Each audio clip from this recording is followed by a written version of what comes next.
Hello, everyone. My name is Laura Fletcher. I have the privilege of serving as the Director of Communications and Marketing for the Eberly College of Arts and Sciences here at West Virginia University. I'm just here to say welcome and go over a few of our technical things about Zoom. So for those of you who haven't participated in a Zoom webinar before, what we have at the bottom of your screen is a little button that says Q&A. We encourage everyone to send in questions that they might want to ask of our panelists at any point during the presentation.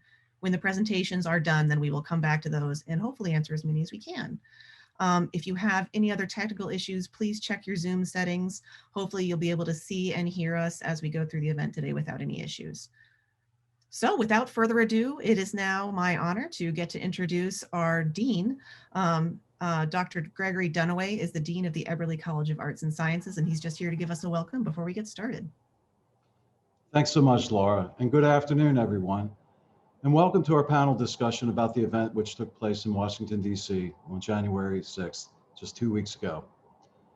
I'm really grateful that we can come together as an academic community and engage on a topic which fundamentally affects us all. I'm particularly appreciative of today's discussants, Professors Arthur, Wilkerson, Phillips, all from the Eberly College's Department of History, as well as Professor Tiffany Patterson from the College of Education and Human Services. Thank you for your willingness to share your thoughts and insights, and I very much look forward to hearing from you later. I'd also like to thank Dean Lupe Davidson, who has helped organize this event and will serve as today's moderator. And finally, I would like to thank all of you for being present today and for your interest and engagement on this most important topic. So 2 weeks ago, at this very time, I watched in horror and shock at the scene of thousands of Americans gathered in our nation's capital, storm and invade the edifice that both symbolizes and shelters representative democracy for our country. Those that took part in this collective behavior sought to disrupt and even overturn the process which leads to confirming a peaceful transition of power in the presidency. This attempt at insurrection was violent. Scores of individuals sustained serious physical injuries. Several people died, and nearly every individual working in the Capitol building that day, be they security personnel, congressional staffers, elected legislators, and even the vice president, were victimized by the threat of not knowing whether they would survive this act of mob aggression. Video and audio recordings, which have been released over the past several days, have only served to prove just how horrifying this situation was and how close we came to having our democratic process usurped. 2 days ago, we commemorated the life and work of Dr. Martin Luther King Jr. As we reflect on the courage and commitment of King to make this nation and this world a more peaceful and loving place, we also recognize that his vision, his dream, is so very far from being realized. We cannot separate the actions which took place on January 6th from the forces which divide us by race, ethnicity, and creed. We cannot ignore that the scenes of violence on Capitol Hill were replete with images of racial hatred and white supremacy. And we should not see this as an isolated occurrence, but rather an extension of a growing number of public incidents of racial violence and injustice. And indeed, we must not see this only as a recent phenomenon, but one that has its origins from the very beginning of our country's history. 2 hours ago, on the same site where the violent mob attacked 2 weeks earlier, we did experience a peaceful transference of power in the executive. Albeit this time it was done without the fanfare of throngs of people in the mall and the typical pageantry which has become associated with presidential inaugurations. It was instead done with a backdrop of thousands of National Guard troops and erected barricades to ensure safety and deter potential acts of civil unrest. Moreover, it took place with our country having lost over 400,000 lives in the past year due to a pandemic and a country so very deeply divided.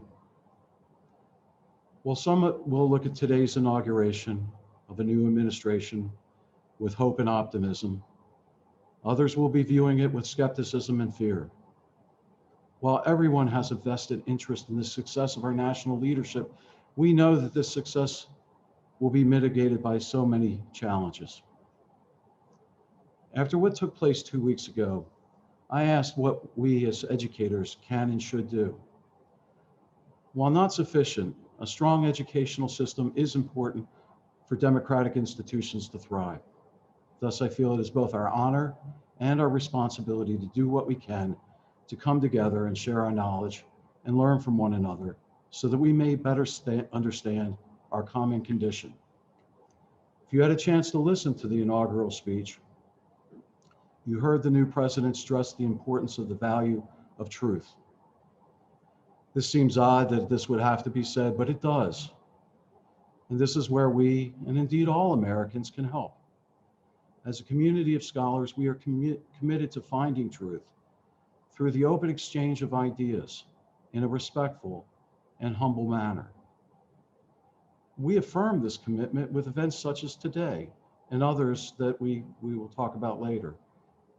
So I want to begin, but first let me say it is very much my pleasure to welcome you here today, and it is now my pleasure to introduce today's panelists. The panelists I'm going to present in order of their presentations, and the first three presenters are from the Department of History. They'll talk chronologically about the parallels in history with the events of January 6th.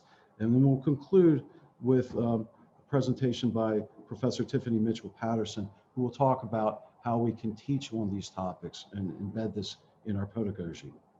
So first, let me introduce Professor Jason Phillips. Jason is an Eberly Professor of Civil War Studies in the Department of History at WVU. Professor Phillips researches the future in 19th century America.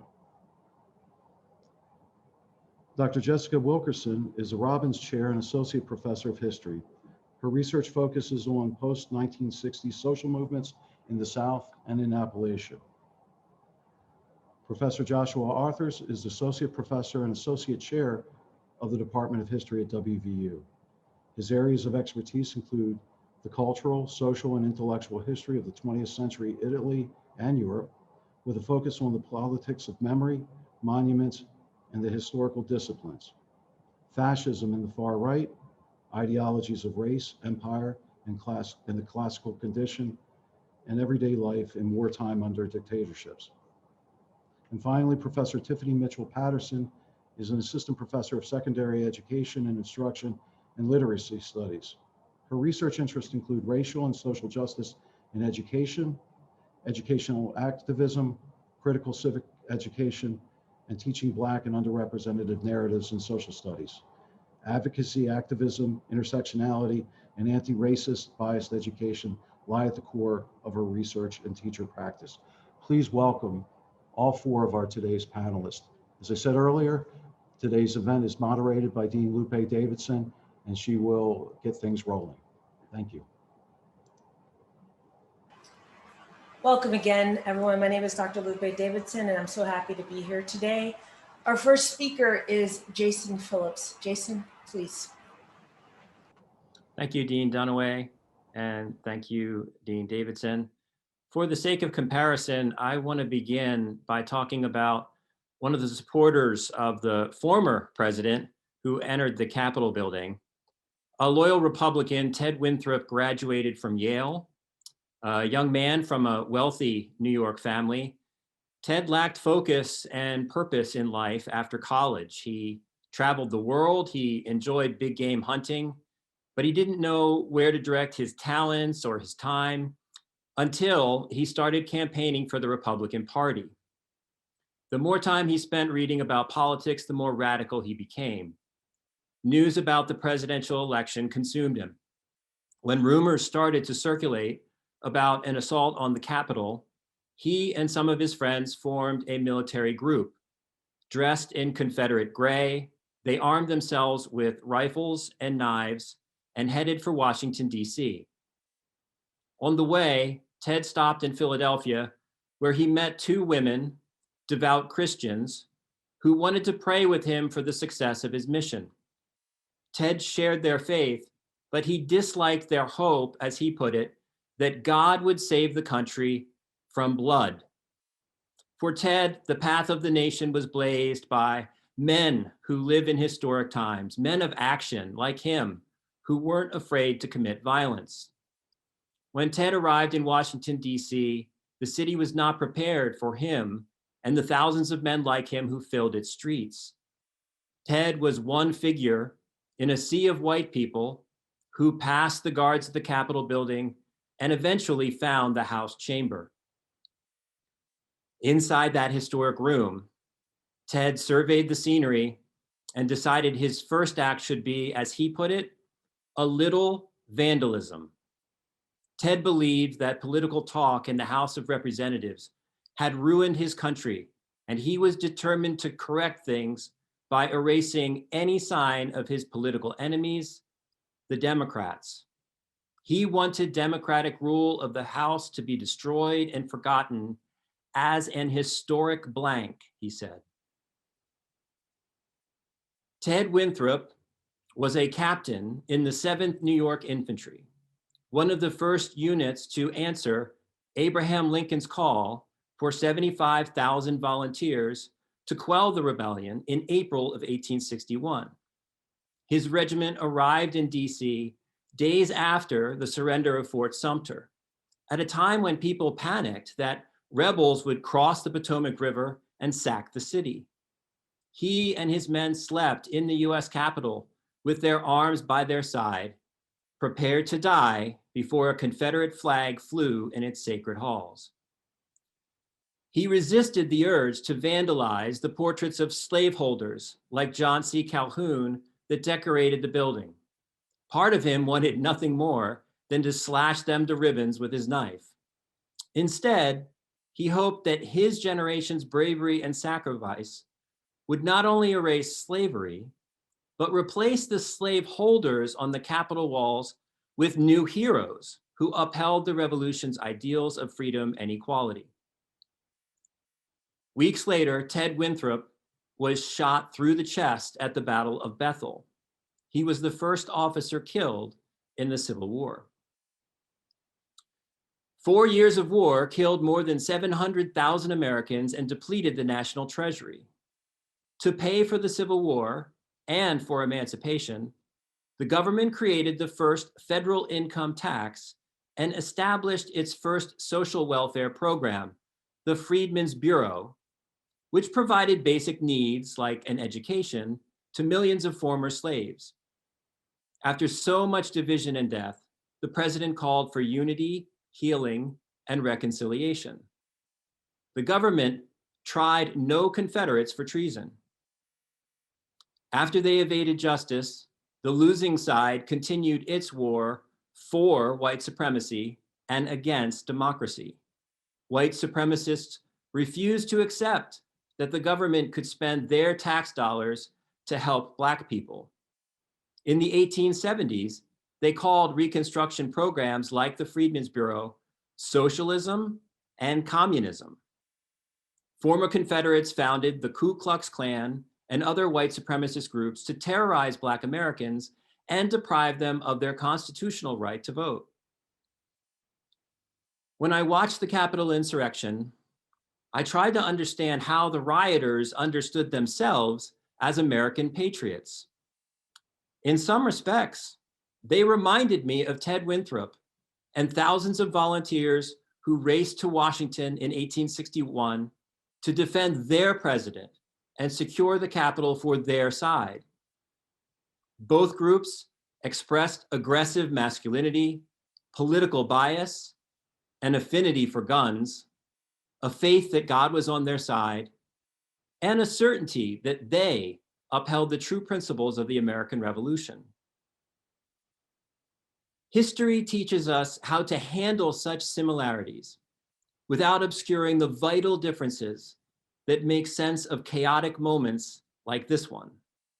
History offers us critical skills to sift through piles of information and misinformation and evaluate the credibility of all sources, and finally answer our questions without resorting to the relativisms and the what about isms that can muddle things. After the riot, I've read a number of social media posts that say, what about BLM protests? They targeted federal buildings and killed people, so they're no different and no better than the Capitol riot.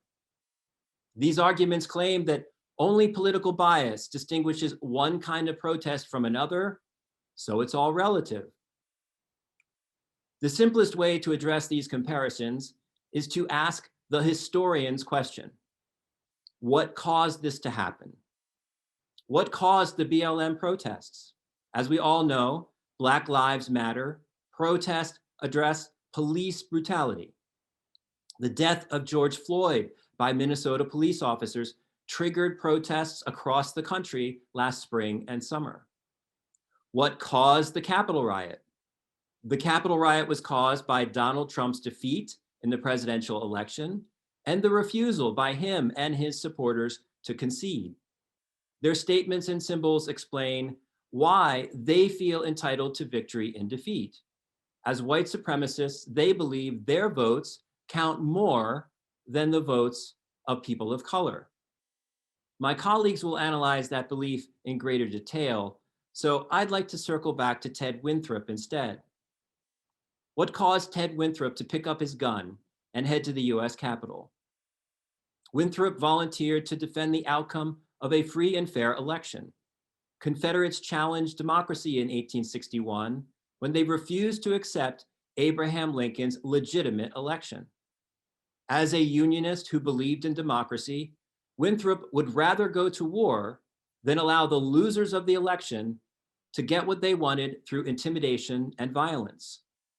And like the BLM protesters, Winthrop believed in racial equality. He died to end slavery and guarantee all Americans the human rights enshrined in the Declaration of Independence. In many ways, the struggle in the Capitol building this January is the same conflict that Ted Winthrop fought in 1861. Ted and the rioters may share certain characteristics, but they fought on opposite sides. As a Civil War historian, I'm often asked if I think America is headed for a second Civil War. Certainly, the United States has not been this politically divided since the Civil War era. But the nation was more divided in 1860 than it is today. There were 4 major candidates for president in 1860. The country was so divided that the only candidate who campaigned nationally, Northern Democrat Stephen Douglas, he came in 4th. The winner, Abraham Lincoln, wasn't even on the ballot in most Southern states because he belonged to an anti-slavery party. 7 Southern states did not wait to participate in Lincoln's inauguration. They left the Union instead. When Lincoln headed to DC as president-elect, he faced threats of kidnapping and assassination. In his inaugural address on the Capitol steps, he called for unity, pleading, "We are not enemies but friends. Though passion may have strained, it must not break our bonds of affection." Lincoln hoped that the mystic chords of memory, stretching from every battlefield and patriot grave to every living heart, will yet swell the chorus of the Union. Certainly that moment in history resonates with us on this inauguration day. But the primary reason I think we're not starting a second Civil War is because we haven't finished the first one. On January 6, 2021, rioters accomplished what General Robert E. Lee and his army failed to achieve during 4 years of war: fly the Confederate flag in the US Capitol. Given the United States tradition of a peaceful transfer of power, the assault on the Capitol may seem unprecedented or un-American, but violent resistance to fair elections has long plagued American politics. As a young lawyer in 1838, decades before the Civil War, Lincoln gave a speech titled "The Perpetuation of Our Political Institutions." In it, he warned Americans that a disregard for fair elections, legal process, and constitutional rights would ruin the nation. Accounts of outrages committed by mobs formed the everyday news of the times, he said. Lincoln understood that domestic enemies, not foreign powers, destroy democracies. I'll close with his words on this subject. All the armies of Europe, Asia, and Africa combined, with all the treasure of the earth, could not by force take a drink from the Ohio or make a track on the Blue Ridge in a trial of 1,000 years. If destruction be our lot, we must ourselves be its author and finisher. As a nation of free men, we must live through all time or die by suicide.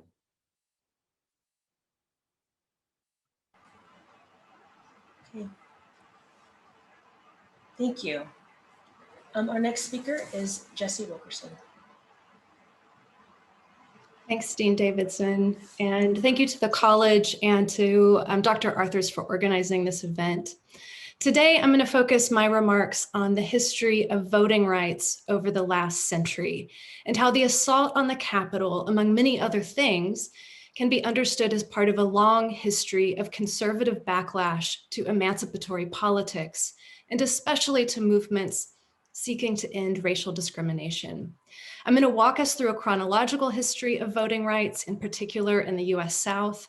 And what you'll notice is how efforts to expand the vote, led by Black and Brown people, have been countered, often violently, but also through inventive lawmaking meant to blunt participatory democracy. My remarks today are drawn from two wonderful books, which I encourage you to check out: Carol Anderson, One Person, No Vote, and Fragile Democracy by James Lalutis and Robert Korstad. In 1890, Mississippi lawmakers adopted a new state constitution that became the blueprint for other former Confederate states. The Mississippi Plan instituted literacy tests, poll taxes, and understanding clauses that stole the vote from thousands of Black Southerners and denied them citizenship. These policies did not explicitly mention race, but the intent was always clear. White politicians across the South soon adopted similar measures to wipe out the Black vote and to assert white supremacy. Along with disfranchisement, white Southern lawmakers imposed the white primary, in which only white voters were allowed to participate, not overturned until 1953. They also instituted felony disfranchisement, adopted in the aftermath of the Civil War and persisting into the present. And they enacted violence akin to what we saw on January 6th. In one of the most chilling episodes, white supremacists led a successful coup in Wilmington, North Carolina in 1898, violently overthrowing the democratically elected fusion government of Black and progressive white citizens. In the early 20th century, Southern states adopted widespread Jim Crow laws, denying Black Southerners access to public goods and services, and lynch mobs terrorized Black communities, often attacking Black people who dared to assert citizenship rights. Journalist and civil and voting rights activist Ida B. Wells rose to prominence in these years, arguing that the right to vote was one path to protection from racial terror and oppression. As an outspoken Black woman, she was forced to flee Mississippi and then Memphis, but she did not waver in her determination. Over the next several decades, many more Black Southerners would join her calls for freedom from violence and terror. In the 1940s, Black veterans returning from World War II saw their right to vote. They believed it was their due. Their white neighbors did not.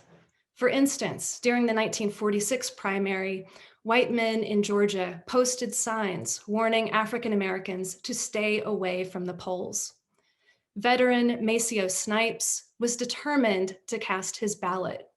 A few days later, white men shot him on his front porch, and he died from the injuries. His killers were never convicted. Like Snipes, many Black Southerners would attempt to register to vote or to cast ballots, only to face retribution or death. In 1965, at the height of the Civil Rights Movement, Black women and men, including Congressman John Lewis, marched for voting rights on the day now known as Bloody Sunday. State troopers attacked them viciously, beating many nearly to death. During the same campaign, white supremacists murdered James Reeb, a white pastor who had traveled to Alabama to support the movement. The campaign applied pressure on the Johnson administration and Congress to pass the Voting Rights Act of 1965. And we should remember the costs in human lives and energies that led to that act. Prior to the legislation, Black Southerners did not have a method to prevent attacks on voting. They had to use lawsuits, which required time and resources that many just did not have. The Voting Rights Act was preventative in that it identified jurisdictions with documented histories of racial discrimination in voting, and then required approval for any changes in voting laws in those districts by the Department of Justice. This is called Section 5, or the pre-clearance provision of the Voting Rights Act. Historians argue that the United States was not a functioning democracy until the passage and implementation of the Voting Rights Act. The pre-clearance provision became the most effective tool for expanding voting rights in the South, but the legislation had impacts beyond the region as well.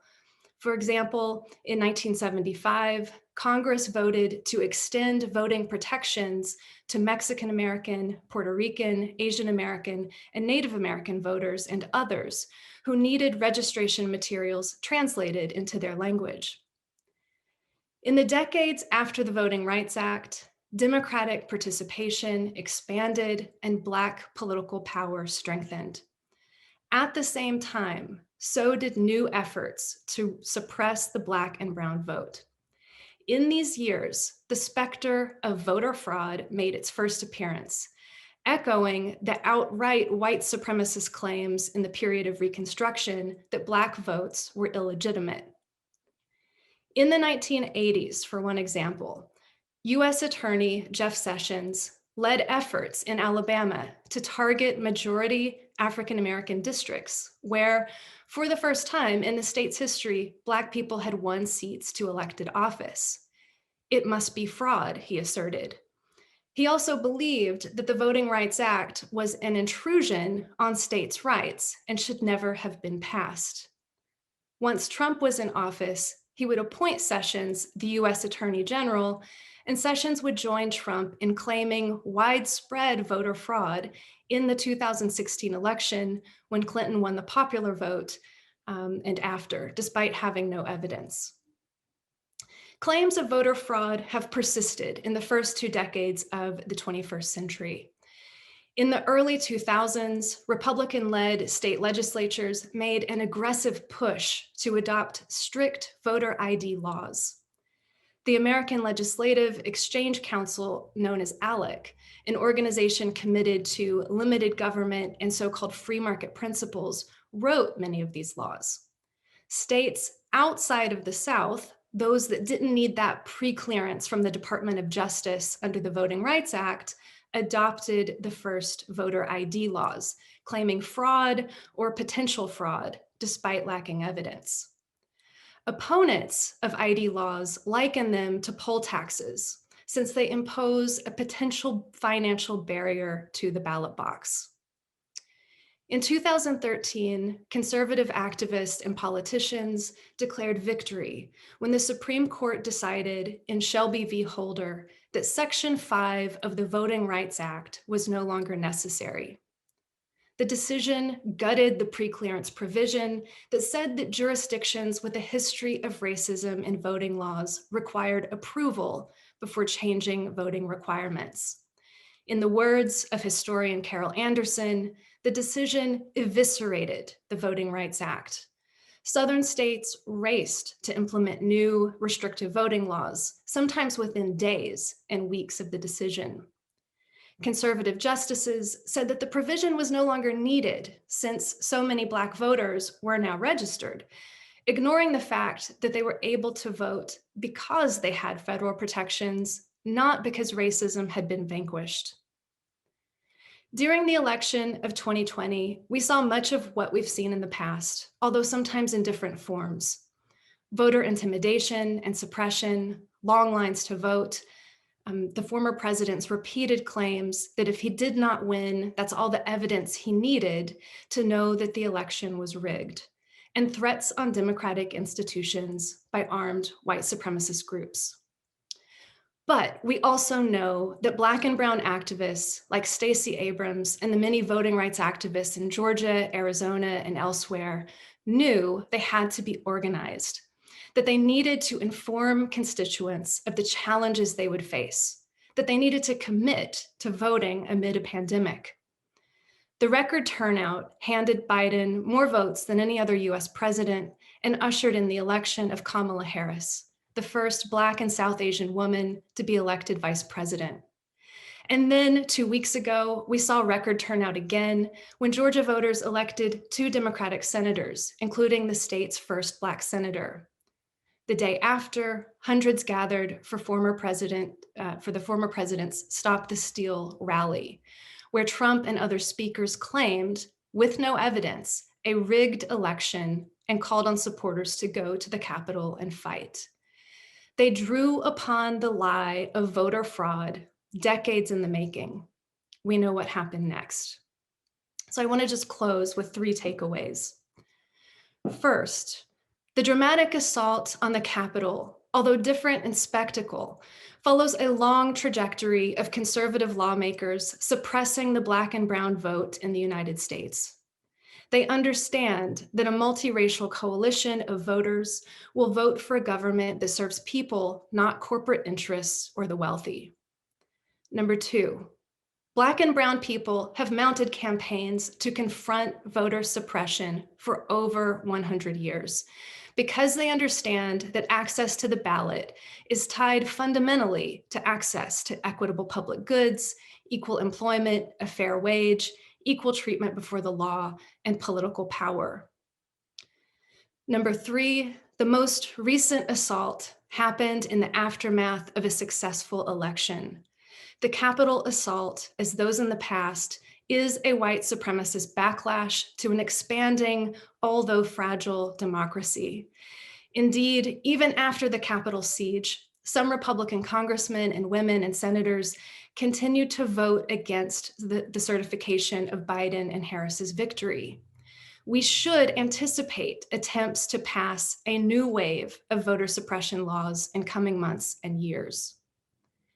Since the Voting Rights Act, voter suppression has occurred through legislative processes and the dogged determination of conservative legislators. They are much less likely to make the news in dramatic fashion like we saw on the 6th. But their attempts to suppress the vote are no less a threat to democracy. Voting should not be a partisan issue, and we should demand no less than one person, one vote. Thank you. Thanks so much, Jessie. So our next speaker is Joshua Arthurs. Joshua. Thank you, and thanks to all of you for being here.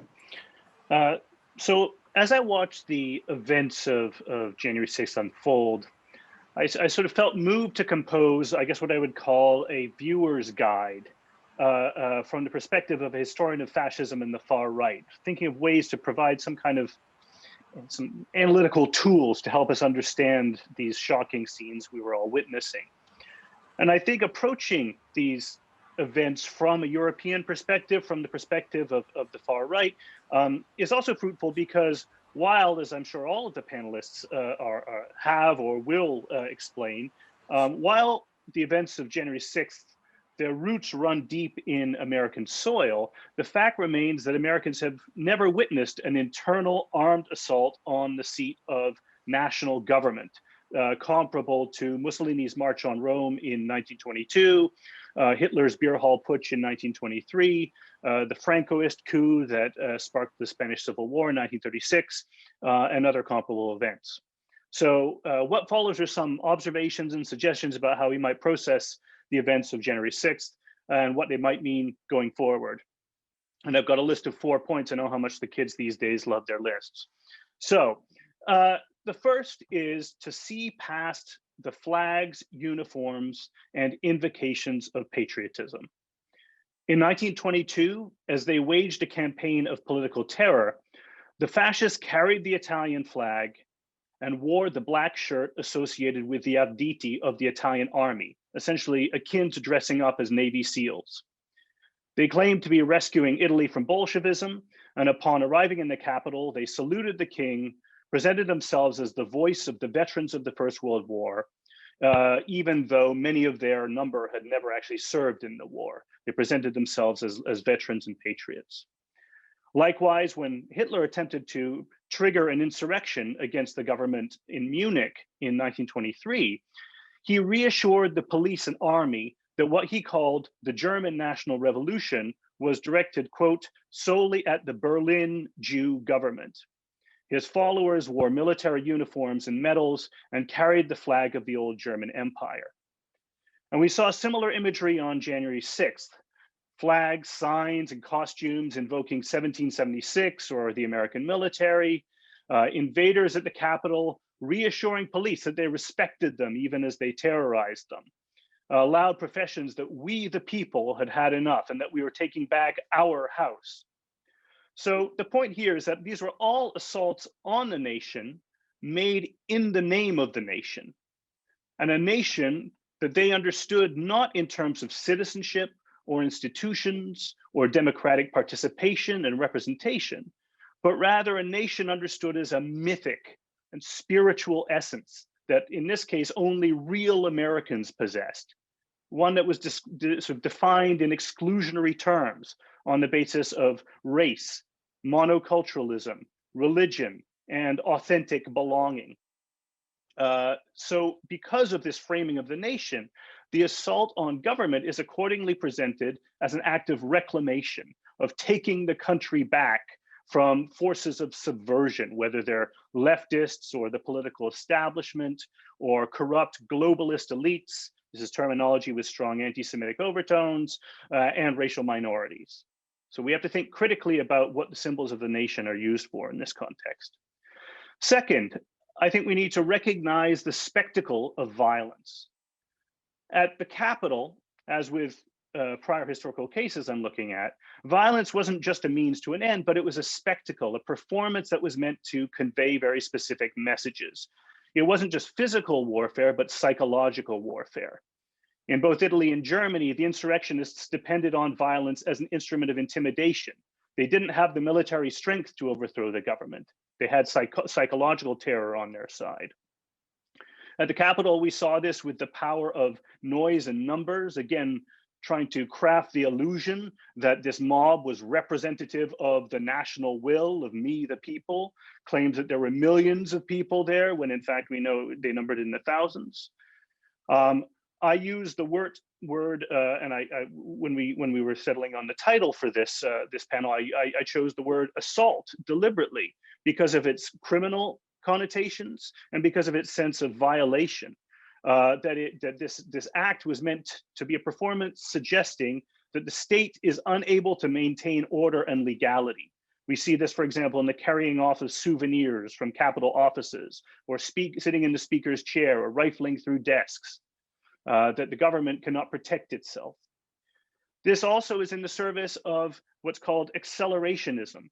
This is the effort to create a new reality by fomenting chaos and conflict, by engineering facts on the ground that seemingly confirm the worldview of the perpetrators. So by instigating violence, these groups hope to accelerate the breakdown of social bonds, of heightening contradictions, and triggering some kind of final reckoning. Depending on their particular fantasies, a national revolution, a purge, a civil war, or a race war. Just because I describe it as a performance doesn't make it any less threatening. In my view, this performance suggests that these groups that assaulted the Capitol viewed their actions as a success, that it projected the message that they intended it to.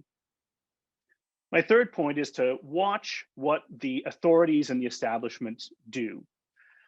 Violent assaults on the state rarely succeed on their own. They have to be enabled by those who wield power. In the Italian case, the monarchy and the military made the calculus that they could maintain power by allowing Mussolini into office. And he was actually appointed prime minister before the fascists arrived in Rome. The Italian military could have prevented the fascists from occupying the capital, but they were told to stand down. So the March on Rome became a victory lap rather than a physical storming. Mussolini would stay in power for the next 21 years with the backing of the monarchy and the military, industrial elites, and conservative groups. Conversely, in Germany, the right-wing government of Bavaria shared Hitler's hatred of the Weimar Republic, but it believed that the government was too radical. That his movement was too radical and out of control. So it actually retained control of the police and the military and used it to repress the Nazi uprising. Hitler failed in 1923 to conquer power because he didn't have the backing of the conservative establishment.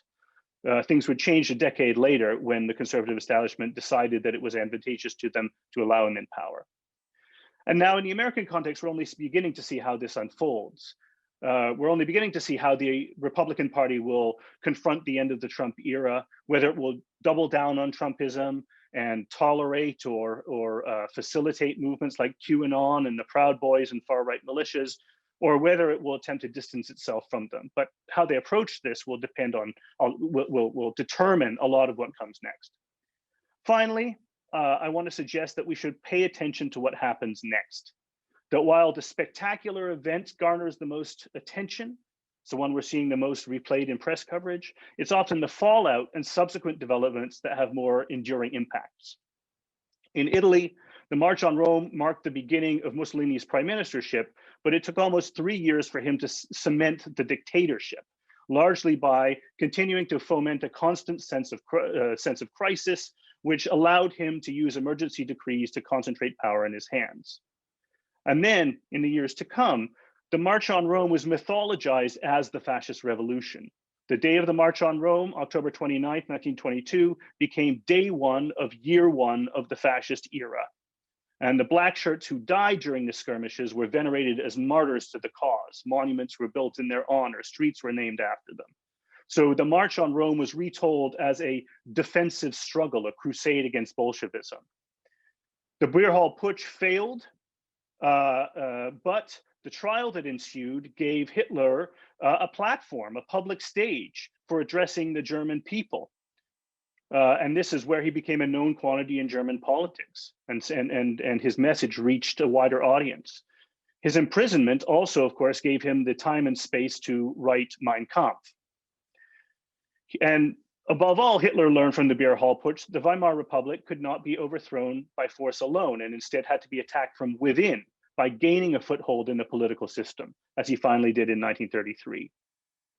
The putsch was also memorialized by the Nazi Party as a moment of victimhood and sacrifice.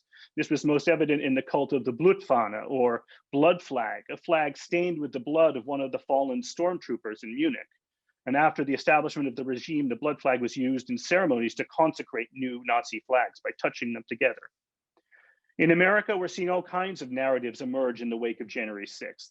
That it was instigated by Antifa provocateurs, that it was morally and politically equivalent to the BLM protests over the summer, that it was a moment of martyrdom and victimhood for the right, that it was a victory, that we stormed the Capitol, that it was a blueprint for further violent action. So we need to be vigilant about the meanings that are going to be assigned to the Capitol assault going forward, the narratives that are written about it. So I can talk about this more in the Q&A, but I'll just conclude with the point that turning to these historical comparisons, the point in doing so is that they might help illuminate aspects of the assault on the Capitol that are only evident in hindsight, and specifically to identify the real threats that this event presented and continues to present to our democracy. Thanks. Thanks so much, Josh. Our final panelist is Tiffany Mitchell-Patterson. Professor Patterson. Thank you for having me. I'm excited to be here with my colleagues and hearing these critical histories. These are exactly the critical histories that should be taught in our classrooms. White supremacy has always been violent. We know this. It has been protected. We know this. And from the histories you've heard today, it has been upheld in America's institutions. So this is documented. Now we have to think about how we're going to teach not only these histories, but also this moment within these histories. It's not lost on me that this attack occurred shortly after the first Black senator in Georgia was elected. We know this history. We've seen this in Reconstruction when over 2,000 Black elected officials at various capacities, local, state, national levels, received what we see now, white supremacist backlash. They go together, similar to what you were hearing before. I taught middle school in the time of Trayvon Martin, Tamir Rice, Charleston, Charlottesville. Now at the college level, just last night talking about the assault on the Capitol. What we have to do is make space in our classrooms for very complex, nuanced discussions of race. What our young people are hearing are very mixed messages, misinformation. They don't have really a space to process what is happening.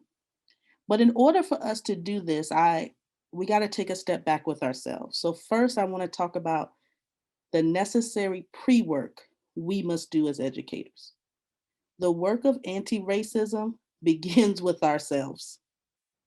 A recent study came out in 2020, and I was not surprised by this result, that 77% of teachers express implicit racial bias on an assessment. Same percentage as non-teachers. We always talk about how schools are microcosms of society. Teachers are people too within society. Educators can be racist too, right? So let's also put that out there. Now, there's this ethos that we love children and we're in this work for children and we're in this work for young people. And even at the college level, we want to mold young minds. But we have to think about, what are we doing? How are we really engaging in anti-racist pedagogies? Is this in name only? Are we quoting MLK, but denying how radical and hated he was towards the end of his life, being what was 64% unpopular opinion in polls, and in the late 60s? We have to think about that. And we have to think about our own racial biases. This is hard. This is ongoing. There will be many missteps. It's something that we have to be willing to take account of our positions of privilege and really examining marginality, because everyone wants to feel like in some capacity, one of our identities may be marginalized and exploited. Oh, I grew up poor. Oh, I this. We need to really unpack the levels to this. And that work requires radical honesty. We have to tell the truth about ourselves all the time, and that is not easy. And we have to tell the truth about white supremacy, about settler colonialism, how we may have benefited or have been harmed by it. We have to think about, what are the gaps in our knowledge? What don't we know? And that's difficult for educators as the purveyors of knowledge. We are here, we are experts in this field, we're here to tell you, but we got to back that up.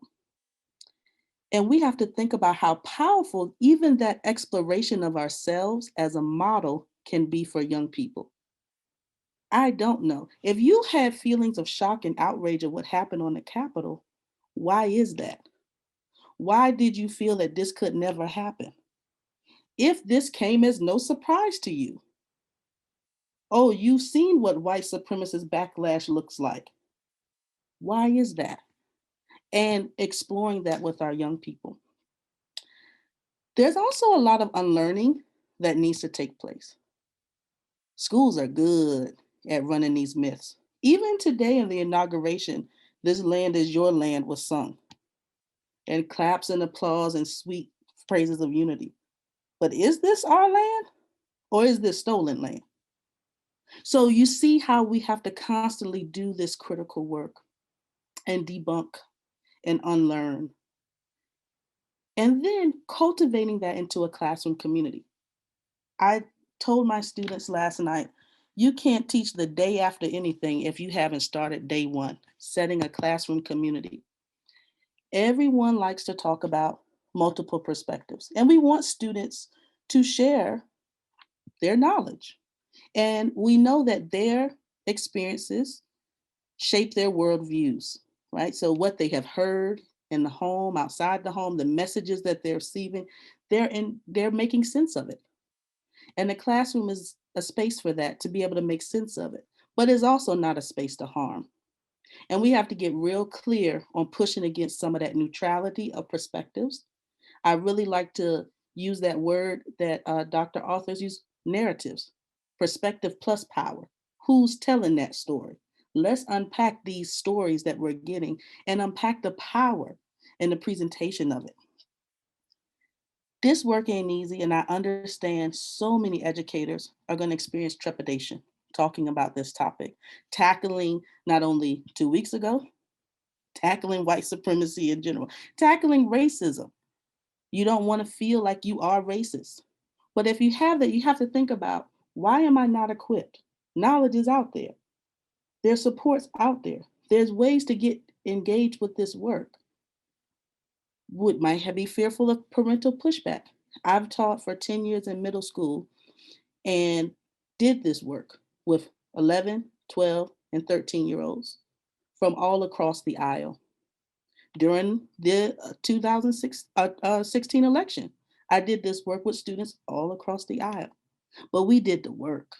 We were in there where there was tears sometimes, where there was confrontation, where we really had to sit back and think, why do I think the way I think? And I didn't get any parental pushback because I told them up front, our job as social studies educators specifically, but educators of democracy, is to actually teach students about democracy and the fragility of it and the complications of it and how it hasn't been. We're a more perfect union. We ain't there yet. So I'm putting it to students to make their minds up about that. So we got to be honest about ourselves, where we are. We have to do the work to push past it. We have to cultivate the community, co-create it with our students. One of the biggest things I've learned in doing racial justice work with young people at the middle school level and the college level, they can handle this. They can. In many ways, they're thirsty for this. They haven't had a chance to talk about it. This is the secret that people don't want to talk about or loosely talk about. They never really get time to dive deep into it. Imagine what it feels like to realize racism is endemic, it's systemic, but it's also embodied personally and at the individual level. It is important that we break down these terms: privilege, supremacy, insurrection, fascism, anti-fascism. We need to clarify the language that's being pushed in the media. We need to have students analyze the media from different perspectives. They need to see, or narratives, excuse me. They need to see what narratives are being pushed and by whom, looking at that media bias. Getting clear on the facts. Lost cause mythologies are still being taught. The 1776 commission that came out last night and possibly rescinded within a few hours is out there. But in many ways, that is what is being taught in schools. That is being the narrative that is out there. So how do we disrupt that? How do we think about that?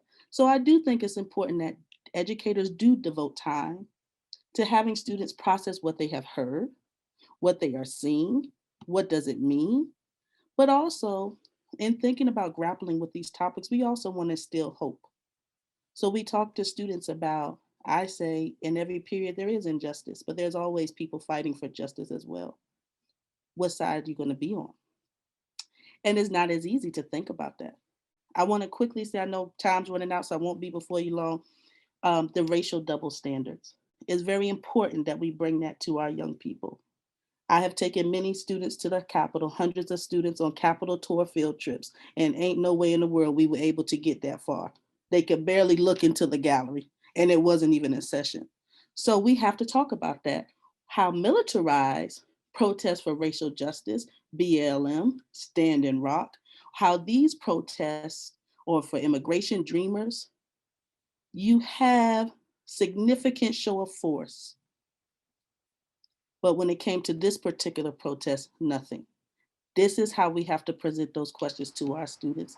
And also these smaller scaled operations that happen at the state capitals. That this is not just something far away, which many of the students sometimes think, oh, that's happening in DC. No, that's happening in your hometown. And we have to talk about that as well. I will wrap up with discomfort is good. We need to get out of this. This isn't going to be difficult, messy, complicated, and very personal work. It is. And we have to make the pedagogical choices to engage students in very deep racial analysis. They need to know how racism even started. They need to know how this is socially constructed. They need to know how people benefit and those don't. This work too is not without consequences. So you got to be willing to sacrifice. This work is connected to the standards. I always found a way to connect this to the standards. This is our civic duty to teach this, I think. But you have to also understand, and I was in a group a few months ago, and I said something that kind of shocked myself. I said, tenure is not my goal, revolution is. And I've kind of carried that mantra in my education as a teacher. I know that what I'm presenting to students might cost me my job, but now having a generation of students who have grown up in the era of Black lives, who are engaging in activism in their own ways, that's what's worth it. Counter stories too. We need to put these stories of people that experience racial violence at the forefront as well. We need to know what actually happened and how people felt. Giving young people complex historical events gives them a rich, robust education and helps them to be able to think through the complex world and navigate it as we see it. So I'm going to leave with the quote, and I'll put some resources on, some teacher resources that will help in the chat. But this is from Septima Clark, amazing educator of the civil rights movement. She said, I believe unconditionally in the ability of people to respond when they are told the truth. We need to be taught to study rather than believe, to inquire rather than to affirm. So I'll leave you with that, and I look forward to the questions that we have in the discussion today. Awesome. Thank you. Thank you so much, Professor Mitchell Patterson. And thank you to all of our panelists for today. We're going to go on, move on into the Q&A. We had a lot of questions come in before the session began, and questions are coming in as I speak. So please keep those questions coming. Professor Mitchell Patterson, the first question is for you. I'm going to read it out right now. On an adolescent and secondary level of education, we are tasked, especially as history teachers, with discussing current events aligned with our content. However, differing from the college level, we are asked to be unbiased, objective, and nonpartisan, and risk disciplinary action if not. Any advice on how to go about that while still challenging our students' beliefs? Yes, I think that, and I'm so thankful for that question, because I absolutely experienced that at the secondary level. One of the things you can do is think about looking at your standards very closely, because in fact, this work is in your standards. But posing the question to students, doing Socratic seminars around what happened gives both the instructional strategy, where if your principal walks in, they see students are discussing, using primary and secondary sources, having them annotate. One of the things I tell my students, I'm not here to tell you how to think. I'm here to support you in thinking for yourself and understanding that others think differently. And that was my mantra to students. Like, I'm here to help you think and support you in your thinking, because as young people, you are deciding what you believe. So put the information in front of you. That's our pedagogical choices, giving them space and time through primary, secondary sources that explore these topics. That still does connect to the curriculum, because they're doing text analysis, that's in the curriculum. They're doing literacy-based work, that's in the curriculum. They're studying about political figures and political rhetoric, that's in the curriculum. So you use the curriculum almost as as a shield to engage in this work. And that's some of the ways that I have navigated doing this work, because in particular time periods may not align with, like when I was teaching ancient world history, I was also teaching Charlottesville, right? And so they don't technically align, right? But what I did was use it around the skills of the moment. So you go tapping into the skills of a historian, skills of even things about geography, where this is happening, having them, putting those controversial questions to students in front of students is a great way to get around that. Okay, great. And also Can I just, go ahead, Tiffany, finish. Yeah. I was very clear with my principal in that I am a social justice educator.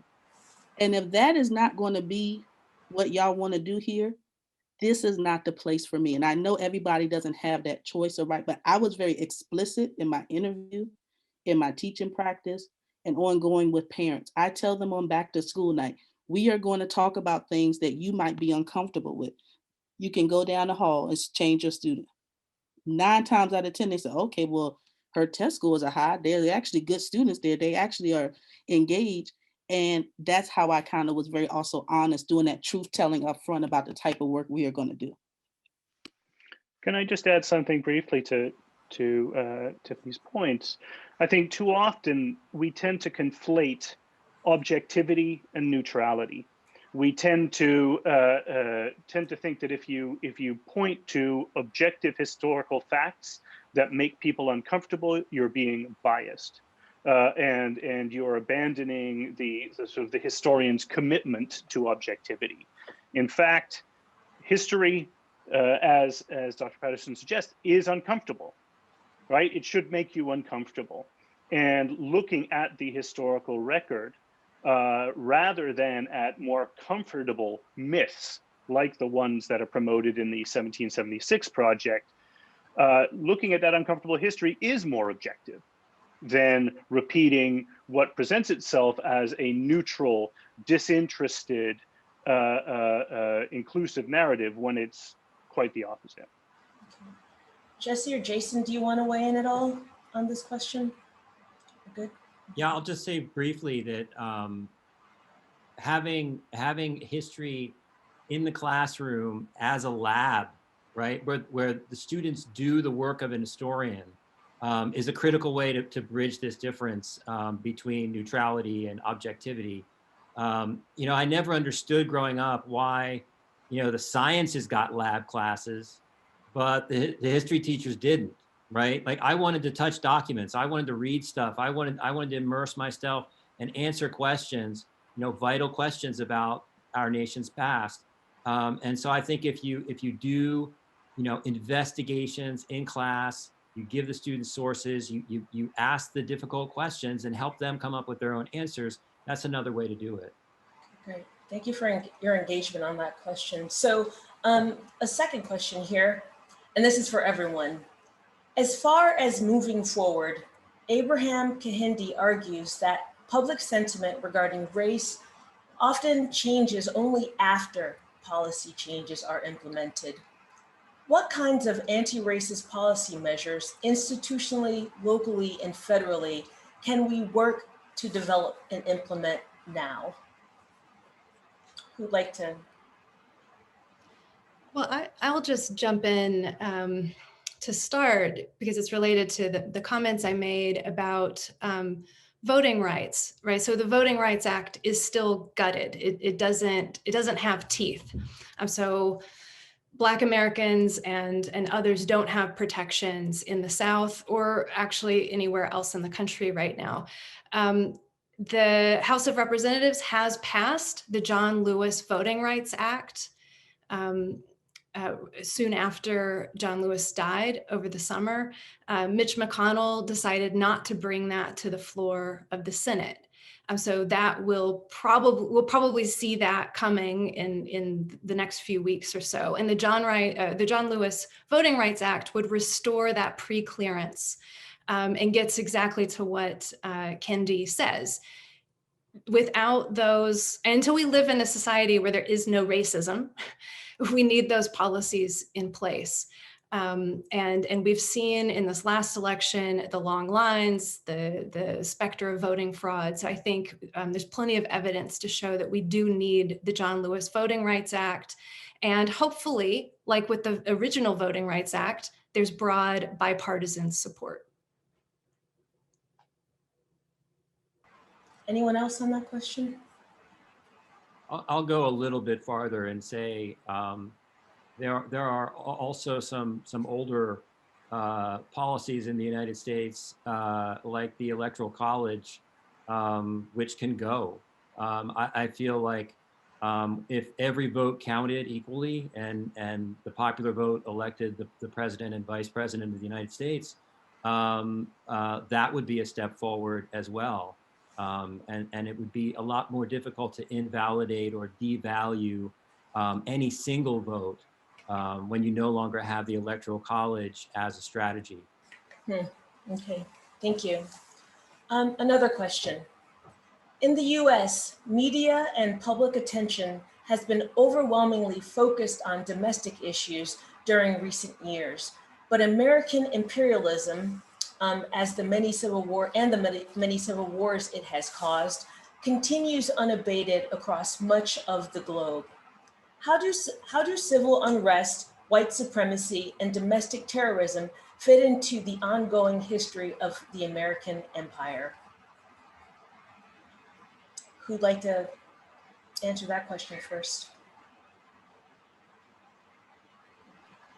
Josh? I can't answer it particularly well, but I guess the one thing that I would remark on is that I think one of the contradictions of American nationalism is the relationship between imperialism and isolationism. And certainly when contrasting sort of the forces of the far right in America today with those of historical fascist movements, one thing that I often emphasize is that whereas historical fascism sought to expand empire, to conquer, to gain territory, that the contemporary far right seeks the opposite, to build walls, to extricate America from the world. And we see similar kinds of discourses in other countries with far right movements. So, I think the Americanists on the panel can speak better to a lot of these topics, but I guess I'd also inject isolationism into discussions of white supremacy as well. Anyone else? Okay, so another question here. And this is a general question for any of you. How will the attack on the Capitol affect President Trump's legacy?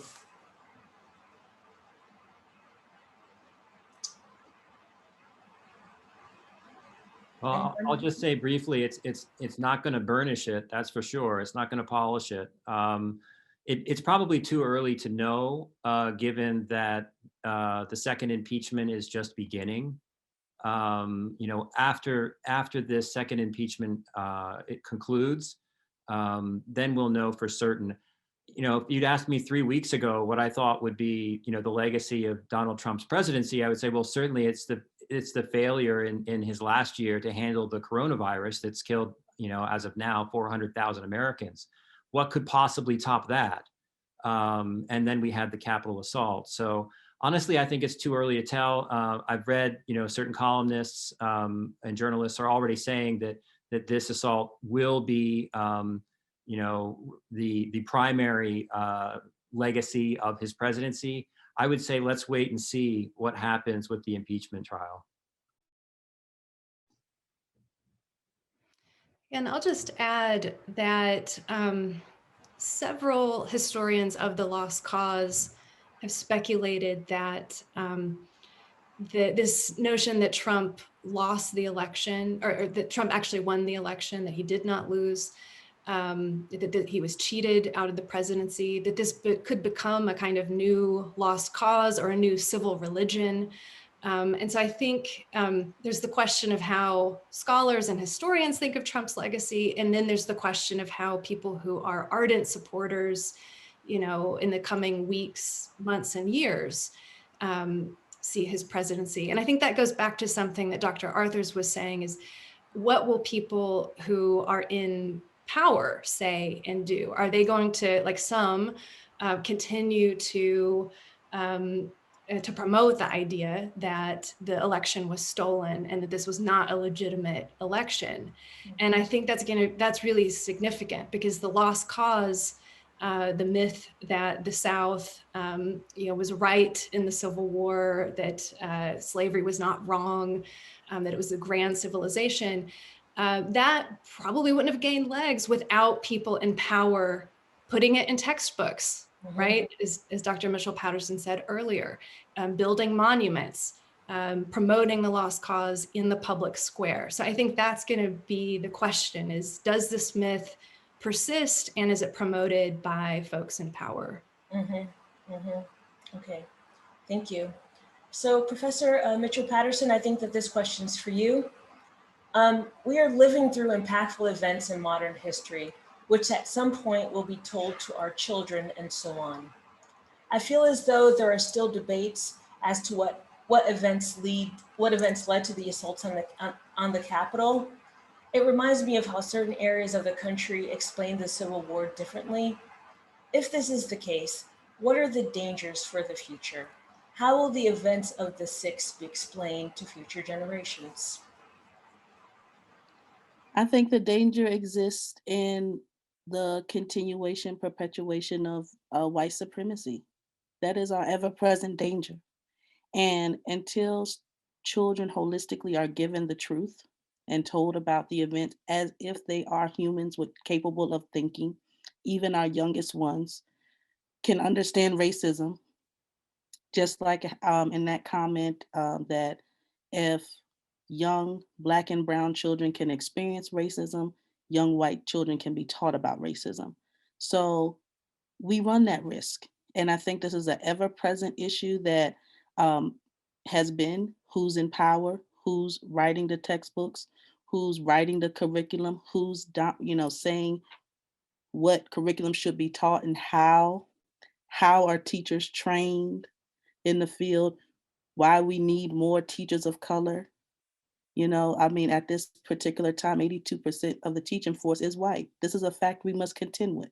Not saying white people or white teachers can't teach race and teach race complexly, but also going back to that other statistic, 77% of teachers are also exhibiting implicit racial bias. So this is not a quick fix. We need a reckoning. We need a reckoning in education. We need a reckoning in history. We need a reckoning in our psyche as America. And I think that ongoing work that we see from many resistance movements in this country must continue to exist. But yeah, our children deserve, but also our children in this generation are also pushing back against these narratives. They are also growing up in a different age. And so while these each generation kind of push things forward, there is hope in that. There's also work to do within that, because young people are also getting radicalized in other ways. So I guess to answer that question is quite dangerous. And we have to continue to do that critical work to equip them to be able to push the movement forward, to push for racial justice and equality.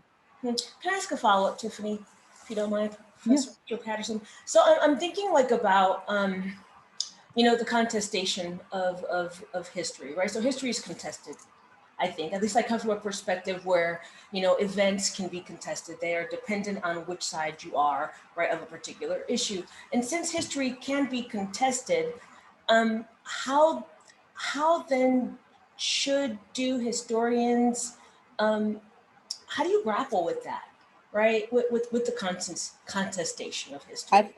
I think the first problem is that contestation is not presented to students. What they're presented with is a dominant master narrative. This is what happened, and these are the power players. That's what's going on, and this is how the country. So they don't even get that this is even contested, these moments. That's our first problem. Then I think through the counter stories of these other experiences within these particular events, help students get a fuller picture.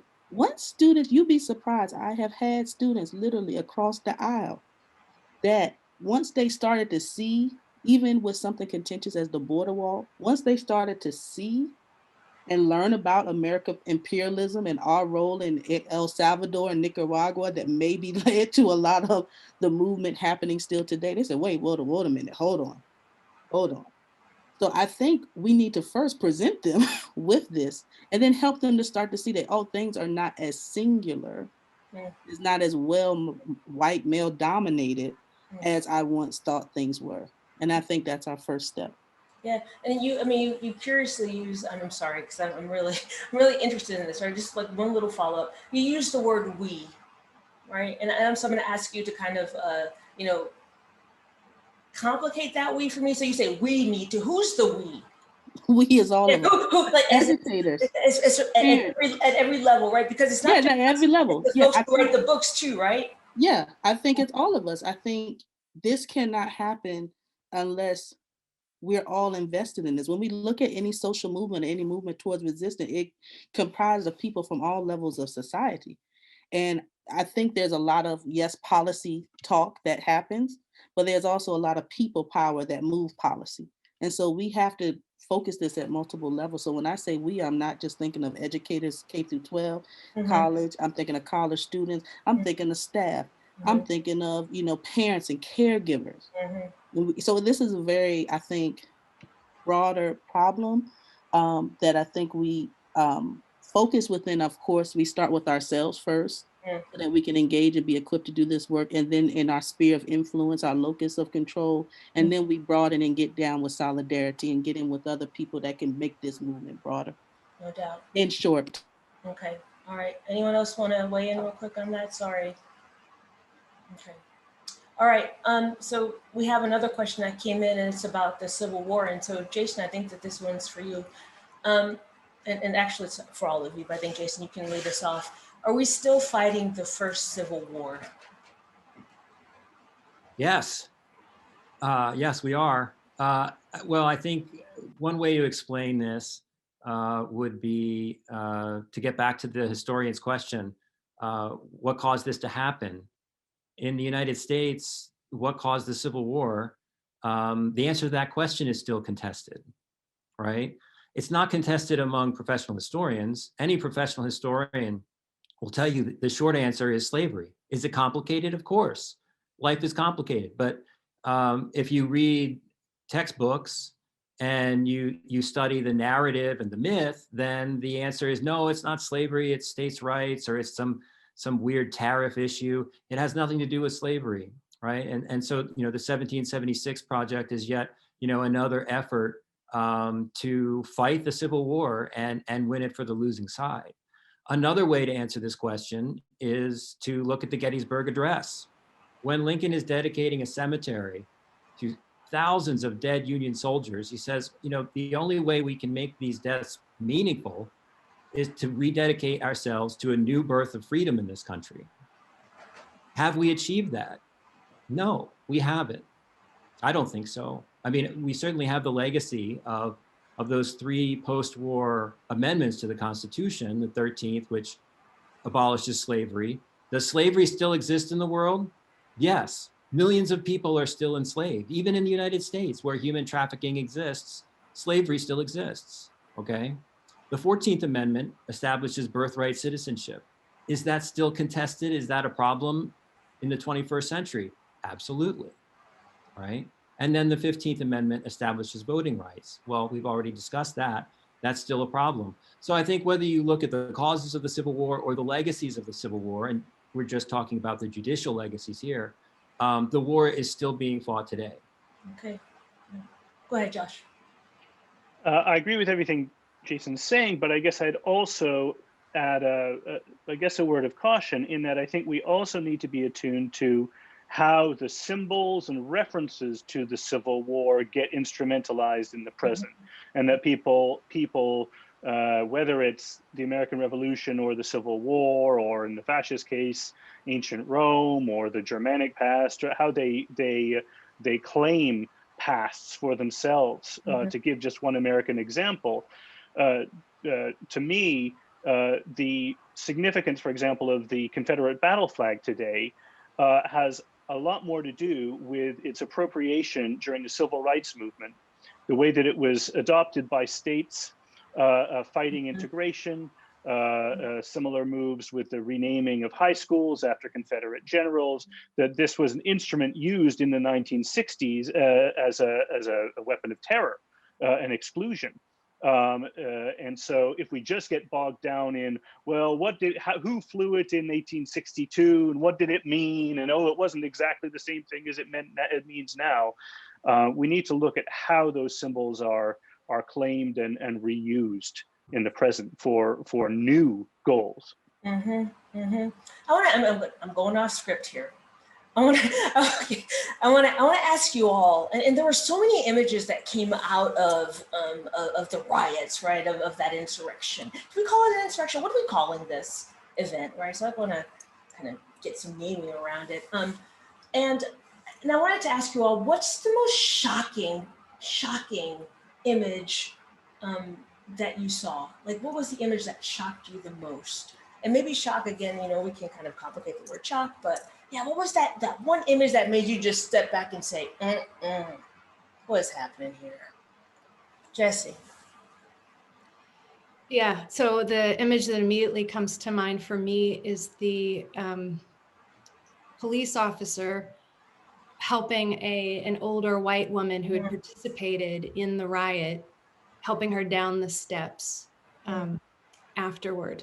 That was shocking to me, and also illuminating, and I think touches on historical themes of the protection of white womanhood as fundamental to white supremacy, which is not something we've touched on, and I know over this semester we plan to.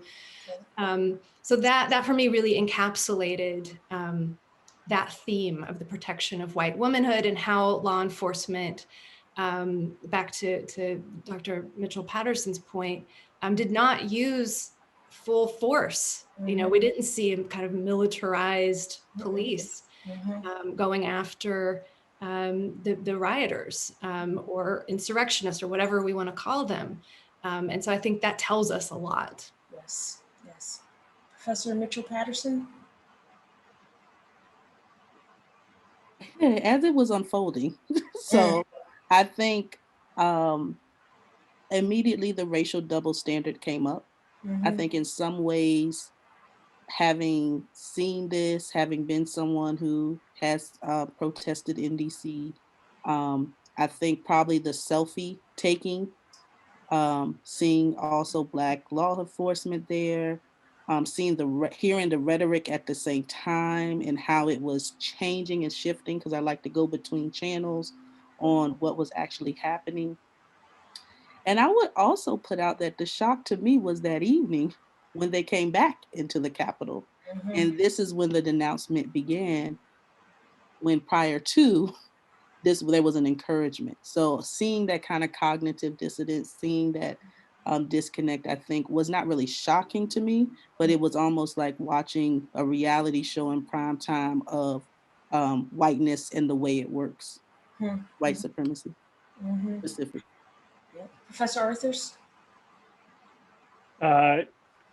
Thinking about it, I think the image, or it's actually a video clip that stands out the most to me, actually happened a couple of days after the assault itself, and I think it very much is consonant with what everyone is saying. This was an interview with a wealthy California realtor who had taken a private jet to